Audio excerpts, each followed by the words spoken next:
Hello, doctors and students. Welcome back to the UCM podcast. I'm Dr. Bill Davis, your host for today. And on the podcast, once again, one of my favorite people in upper cervical chiropractic and one of our favorite guests here at the UCM podcast, and that's Dr. Kurt Sherwood.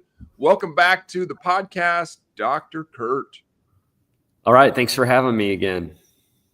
I'm excited to have you, Kurt. Just for anybody that hasn't out there that hasn't heard you before, or this is their first time listening to the podcast ever, just give them a quick introduction of who you are and what you do.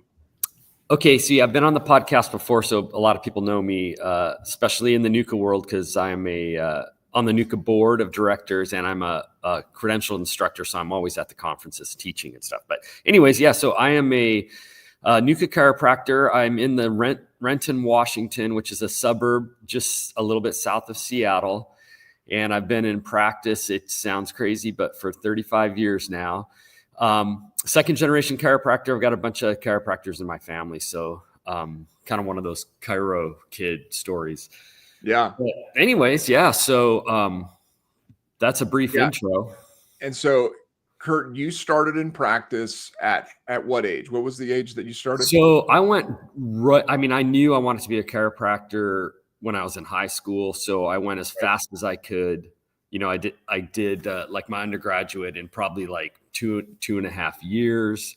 And then I went right to Palmer. And so, I graduated, and my birthday's late. So like when I graduated from high school, I was 17.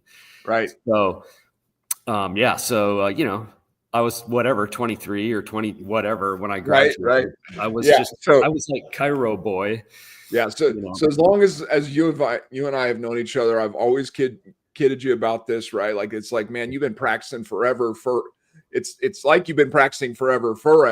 Yeah. And so like when I first met you, 15 years ago, 20 years ago or something, it was, man, how has this guy been in practice for so long? Yeah. It's because you started when you were so young, but exactly. But fantastic practice in the Seattle area, serving people for such a long time and being able to make such a great impact on the community. And so, let's talk about the practice and kind of, what's going on these days with restoration spinal care and what are some of the things you've been learning lately that you think that will help our audience continue to grow? Yeah. So first of all, I just want to preface it by saying I just listened to the Patrick Lynn podcast, which was like the ultimate masterclass in how you should be doing things. So now that I've prefaced that, I'll tell you how like I do things, which is like probably not going to be the masterclass. But anyways, So in a nutshell, what I think what's important, I think, and we briefly talked about this just before we were starting, but I've been doing this so long, I'm starting to realize that I think the chiropractic brain is different in different people. And I think that I look at it, I think there's, just in my opinion, since I'm a NUCCA doctor, there's 3 basic types of chiropractor out there. Right. But I think there is like there's kind of just the in the trenches adjuster. Like, hey, the person that is in this to help people, everybody's in it to help people probably, but like just the person that's their focus. Like they want to, have a new patient, work this problem out. And that's their jam. And that I fall into this basic type number 1. Okay. I think that there's also the very entrepreneurial, like if I was going to say like the second basic type is the very entrepreneurial business type mindset. And this is it just comes naturally. They have good systems. They probably don't need as much training in that area. And then I think there's also the very technical, the third basic type is the very technical mind.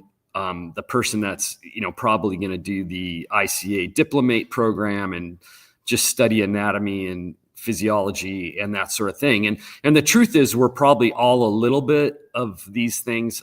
But there's definitely, I think, dominant things. And so when I look at it, especially just in the context of just listening to the last podcast with Dr. Lynn, yeah.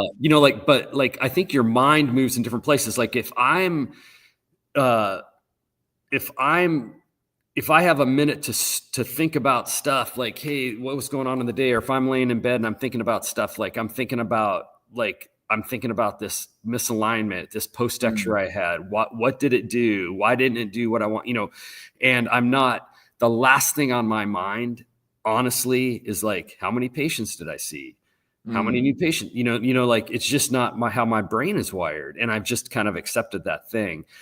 Not that it's not important, but like in kind of prep, like in getting ready to do the podcast, I was like, I took a picture with my phone of my stats because my mind is not going to be like, because you get like, I was listening to the podcast with Dr. Patrick Lynn, you two were just like in a Vulcan mind meld and talking about like numbers and like, how do you do this? And, and it was like it was really cool. I learned a lot. I just had my associate doctor listen to it too.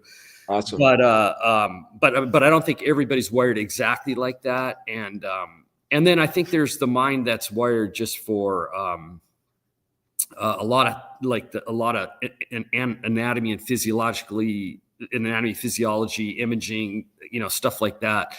And I think these all are good. I'm just saying that the elephant in the room is that we don't talk about it. I think that I would look at it this way. Let's say instead of becoming a chiropractor, my goal was to become like a really skilled hand surgeon. And I wanted to be like, the orthopedic surgeon that focuses on that area, takes people with catastrophic injuries, has to put all this intricate stuff back together. And so I go through school, I do all this stuff. I do the, whatever the required internships, whatever, and become board certified and become this like awesome hand surgeon. Right. And that's my focus. And that's what I want to do. Like I want to take people with these injuries and put their hand back together. Such an important thing. But then I get out of school and they go, okay, here's what, whoever's advising me goes, okay, here's what we want you to do. Go get a place, go get 20,000 square feet, rent it, buy it, build it, whatever, hire a half a dozen of the best hand surgeons in the area, get the auxiliary staff, the nursing staff you need, hire 10 really good occupational therapists, and then let's start working on marketing. It's like the thing with the person in that scenario is they don't have to do that. They're going to go work in the hospital setting or a surgical clinic. Some probably non-medical doctor is going to be the one that sets up the surgical center and does all the marketing, blah, blah, blah. Right. But I think the thing we don't talk about in chiropractic is we don't really have that available. If you come out and your like mind is like mine, where it's like, I just want to be in the trenches working on people. And yet I don't think we have that, like, we don't have that kind of infrastructure within our profession. So you basically have to put your entrepreneurial hat on for the most part and learn how to do this, all this others, put all this stuff together. I don't know if that's a good example, but my thought process is we need to probably have within our profession the infrastructure set up so that we can take people that are in that mindset of like, hey, they're the into trenches, want to work on people. Don't necessarily like, why do we think that everybody has to be an expert at setting up systems, marketing, finding the correct real estate? You know what I'm saying? Right. I think we're kind of forced into that. And kind of my opinion, since my brain doesn't naturally work that way. And when I started, there was no UCM. Right. There was nobody that specialized in upper cervical that could help me. There was plenty of practice management stuff, and I did the best. I did some coaching programs earlier on, but for the most part, you were adapting like a coaching program that was designed for more general chiropractic, full spine type right stuff, and then you're going back to your practice and having to adapt that. So, but my point is, we probably need to create within chiropractic some kind of a system where that's available, so that the doctor that maybe that they're not naturally, their brain's not naturally super entrepreneurial and want to get involved in other stuff. We need to create a place for them where they can be really successful, which I think is the second problem in chiropractic. That if you go back to the, highly skilled surgeon thing, he's going to go into this, he's going to probably go somewhere, whether it's a hospital setting or whatever, and he's going to be totally focused on patient care, and he's going to make a lot of money doing it. Right. Whereas in chiropractic, I think the model that exists today is it's hard to take the really skilled, in the trenches, wants to work on people person and get them in a place where they're going to be really successful if they don't want to take the step into getting into the really entrepreneurial side. So, and I think it's taken me a long time to figure this out, that there's just different people with different mindsets. And probably in all fairness, I may be one of those people that had chiropractic, had like a just big regional center with, and a bunch of opportunity to be really successful, but not set the whole thing up. I probably would have excelled in that. Right. You know what I'm saying? Because that's kind of how my mind works. Because the last thing on my mind is oftentimes is a bunch of statistical stuff.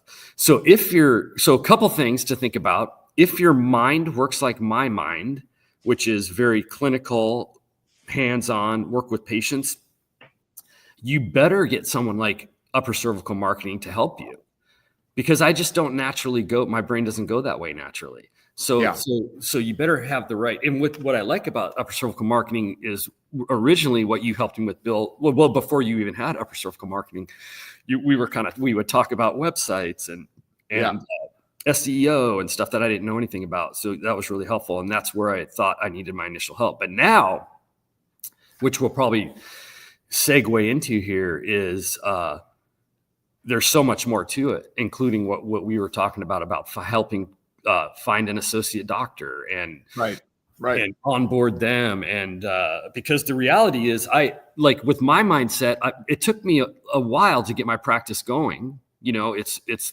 basically referral. And I probably didn't do the Patrick Quinn masterclass when I started. So I did it the slow way, the long haul. But now, like you and I were talking about earlier, it's like once it's really going, you don't have a lot of time to do a lot of this stuff. You lose the time to do a lot of marketing, a lot of a really sophisticated search for talent for if you're looking for an associate doctor. Like, when am I going to do it? Because I'm totally flat out. We got this big waiting list. So anyways, I just think that's the thing that we don't talk about a lot. I think we just assume that everybody's going to naturally be able to put together this sophisticated office with all the right systems and all the right marketing, and then still be really good at taking care of patients. And in NUCCA, this is technical. Yeah. Like, if I am going to go home and lay in bed and think about stuff, I'm probably thinking about like, what just happened with this post X-ray, what, or what happened with the second, second one. I have this patient, just really quick story. I have a patient that came in this week, and she's got a bunch of problems. And the longer you do NUCCA or upper cervical, you're going to get people with a bunch of really complicated problems, because that's what happens.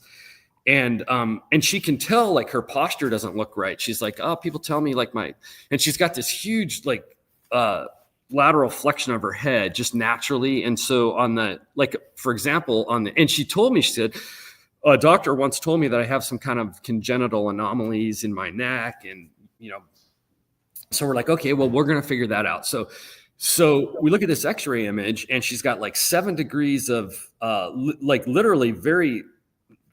she's got over 7 degrees of head tilt. It's in the opposite frontal plane from the side of laterality. Wow. So, and then she has like and this isn't uncommon, but just for example, she has obviously like a mouth asymmetrical condyle.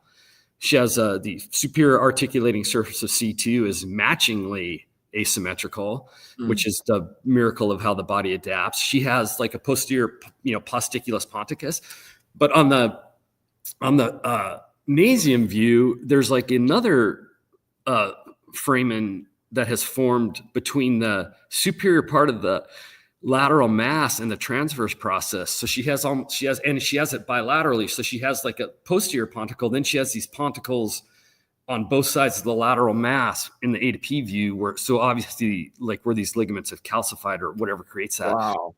And her transverse process is super dysplastic. It's malformed. In the right side, it sticks out a little bit. Then it becomes as big in the superior to inferior dimension as the lateral mass.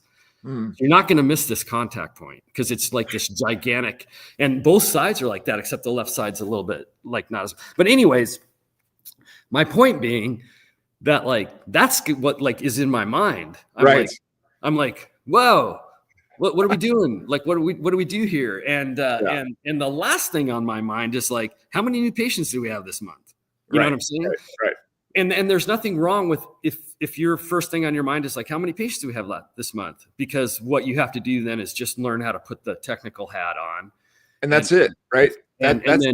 Is everything that you said is important. Like all three of those types that you talked about, like all those people can succeed in practice if they have the right situation. Right? Exactly my point.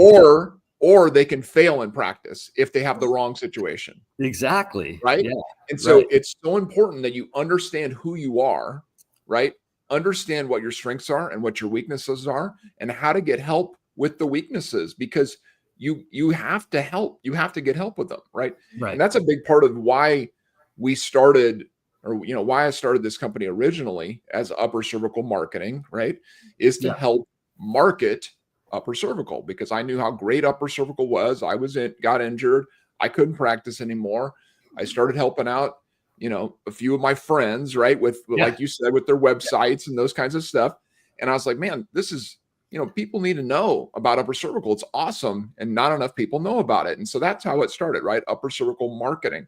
But then over the time, we realized, man, docs need more than marketing, right? They need more than just marketing, because marketing doesn't fix every problem, and it doesn't fix every practice. Right. And so that's why, now we're UCM, it's still the upper cervical marketing, emphasis, but UCM, practice growth systems. And that's because we realize that there's a lot more to this than just, it's not just new patients, right? You can get people new patients and they won't know what to do with them. They don't know how to handle them. They don't have good systems in place. And so that's why, or you get practices where you get, the marketing works so well that they get so full and they're at capacity, and now they need another doctor and they don't have time to go find another doctor. And so now that's when we started moving into, other things like associate recruitment. And that's what we did recently with you. And obviously this is something we've been talking about on this podcast more and more over the last few months, is our associate recruitment program. And, why we launched that is because of everything that we found is, man, if you get to that place where you need an associate, it doesn't matter what else you do. You can never grow your practice beyond that point. Yeah. Right. Like it's just, you're stuck. Yes. And so you have to get another doctor in there to help you, because you only have so much time. You can only adjust so many people. You can, and so, we started helping you with associate recruitment program. And I think from start to finish of getting someone hired, it took about, I think we said about 5.5 months. Right. Yeah. And I believe so. Yeah. And so I'd love to just have you talk about what was that experience like? And just so everybody knows, Kurt was our guinea pig. He was the very first one that we did this with. Yeah. And so 5.5 months, first time out. And so, but he does have an associate in his practice now, and she's doing well so far. And so, yeah, just talk about that whole process.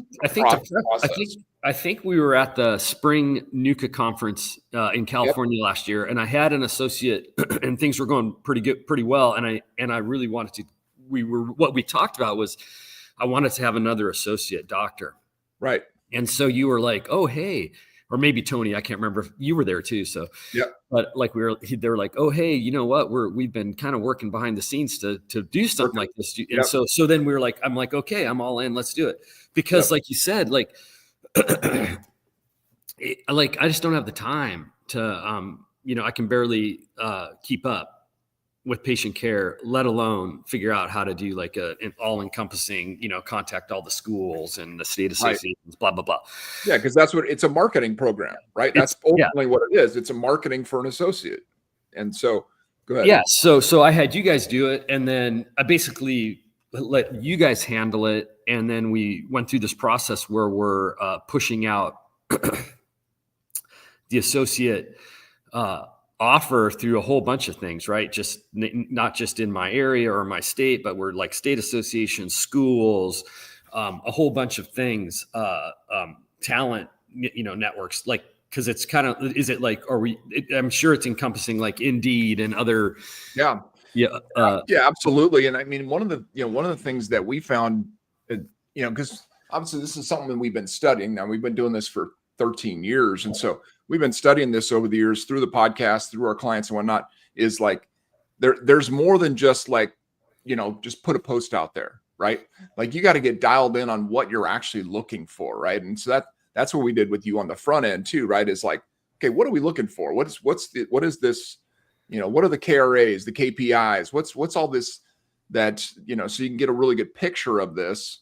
So then you can, because if you don't have the good picture of what you're looking for, you can't find them, right? Yeah, for sure. Or you get lucky. That was a big piece of it. Yeah. Yeah, I think and then the actual promotion of it, right? Like you talked about the marketing of it, getting it out there everywhere, getting the video and the ads and the postings and all these different places in order to get it in front of as many people as possible. And I think my vision when we talked initially was that we would find someone. I mean, I had the last associate that I had, Dr. Ross, that left more recently. Had a bunch of experience in chiropractic. He wasn't just right out of school, and so I'm totally good with that. But one of our thought processes was I'm kind of in the stage of the practice where I need to find someone that's a quality person, but that's younger, because I'm in that legacy portion of practice, and I would like the practice to continue on without me being, the captain of the ship. Right. And so that's kind of what we were kind of shooting for. Lo and behold, we got Dr. Stoutland, which is interesting because she's like my age or a couple years older, and but has a bunch of experience in NUCCA, like over 20 years of experience. So like she's joined the practice just within the last few weeks, and the huge advantage is that it's more of familiarizing herself with my office, with my equipment, but she already knows how to do NUCCA X-rays and is technically really proficient. So it turned out to be a really awesome situation, but not what I initially visualized. And that was the thing too, is that, as we worked with you on this, you had an associate leave, right? And and that wasn't expected. And so then we had to kind of shift focuses, talk it, think it through differently, start thinking about what do we need? I mean, you were drowning, right? It's like, man, we got to get somebody in this practice, right? And so we found Dr. Stoutland, got her in there, and she's going to be able to help you a lot quicker than the original kind of focus of what we were planning on, right? Right. And so that helps. That's going to help with the most immediate issue, which is, the waiting list and how long it's taken you to, just get through your week and those types of things. And so, but then now it's like, okay, now let's go back and let's focus on a different kind of associate again. And so I'd love for you to talk about, who that person is to you. Who are you thinking of now when it comes to, because we're still we're doing associate recruitment again for you. Yeah. And so what are we looking for this time that is different than what you have right now? Yeah. So I think we've shifted back to the original focus, which is to try to find someone that maybe is a little bit younger, but still super focused, and provide for them a long-term, really, like, so they can be successful in this practice as it is, but Right. but that could ultimately be positioned to take over, either partner up or ultimate buyout type thing. And so that's kind of what, and that's kind of what the vision is now. So I need to get that person on board and get them, into our process and trained and hopefully in a position to be successful enough that they want to be a part of the business, with the long-term, to take over or to be the clinic director. And then I could, or, ultimately maybe myself, like how I envision it is like a process of where I can start to back off and I could be not the clinic director, but be be taking care of patients. And maybe the same with Carol, like we could be doing a lot of patient care, but not necessarily all of the other aspects of that would be involved in taking over this practice and keeping it going and keeping it growing. And Right. So, and the advantage we have in this stage of practice is I'm totally like maxed in my schedule. And that's basically like at this stage, the legacy stage, that's basically 100% referrals. So we can take the leads from upper cervical marketing and that can go directly to the associate side of the practice and get that built up without a ton of like external, without a ton of like us doing the external marketing. Right. Which is kind of like the example I gave initially. It's like, maybe we're not that good at that anyway. And I'm not that good at it. So I'm probably not going to coach it super well. So in steps upper cervical marketing. But my point being, it's a practice where we're like flat out like moving. Like there's not like, we don't need to go start all over and do like a bunch of like external marketing that's going to take a bunch of time. We need the doctors to be clinically taking care of people.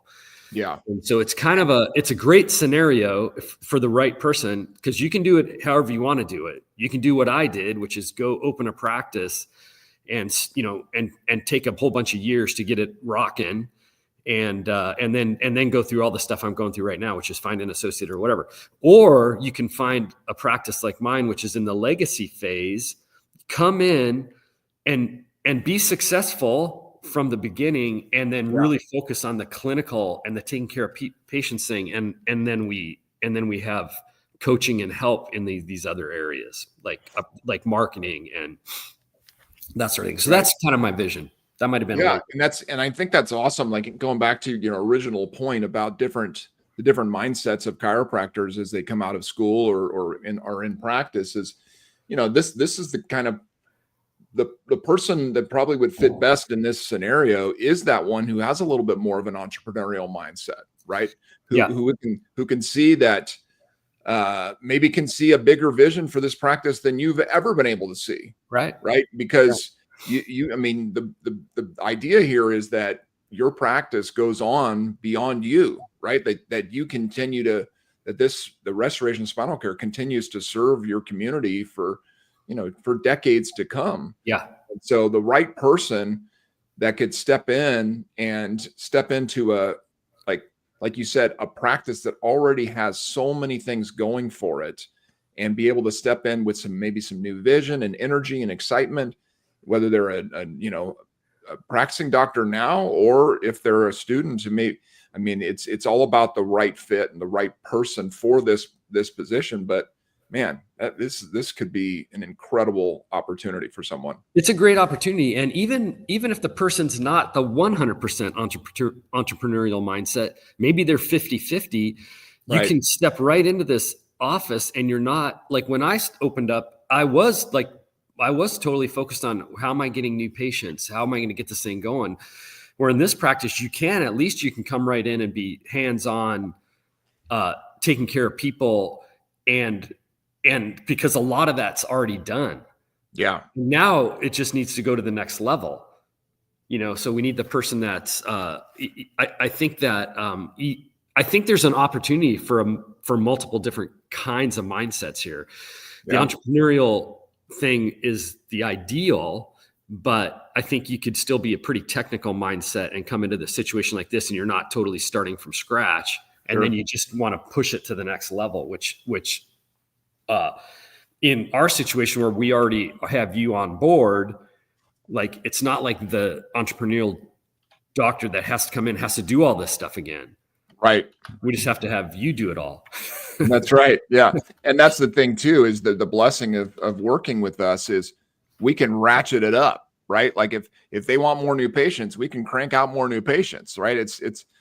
That's something that can happen depending on the vision of the person, right? That would come in to this situation. So, and just so people know, like what we're dealing with at my practice is I've had to contact you a couple times and be like, we need to ratchet this down. Yeah. Let's just stop the Facebook ads. Yeah. Cause I need to get caught up for a minute, but which is what a problem to have. Right. Yeah. It's like, if I have an associate doctor, it's like, no, turn that back on. And then we have more help and we can, get it to the next level. Yeah, absolutely. And so, it's restorationspinalcare.com/associate, right? Correct. That's where they go and they can find out more information about the position, submit an application there, and learn more about, what you're looking for and whether or not they'd be a good fit for this position here in the Seattle area. And so, we'll put this in the show notes for this episode, but it's restorationspinalcare.com/associate. And as always, Kurt, love having you on the podcast. Thank you so much for all you do for your community. And as we always say around here, go team upper cervical. All right.